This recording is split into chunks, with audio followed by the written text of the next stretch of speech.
মা যাদাল্লাহু আবদান বিআফবিন ইল্লা ইজ্জান। আল্লাহর হাবিব ফরমান, কোন বান্দা যদি অন্য বান্দারে ক্ষমা করে দেয়, আল্লাহ ওই বান্দার মর্যাদা বাড়িয়ে দেয়।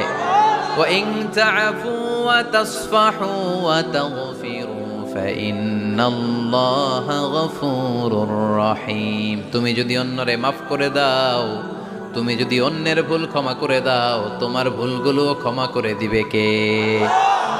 আল্লাহুম্মা ইন্নাকা আফুন কারীম। কদরের রাত্রে আমরা পড়ি, আল্লাহ তুমি ক্ষমাশীল, তুহিব্বুল আফওয়া, ক্ষমা করাকে তুমি ভালোবাসো। ফাআফু আন্নি, আল্লাহ তুমি আমারে ক্ষমা করে দাও। আল্লাহর ক্ষমার জন্য দিনরাত চোখের পানি ছেড়ে আমরা কাঁদি, কিন্তু অন্যরে ক্ষমা করতে চাই না। কথাটা বুঝতে পারছেন?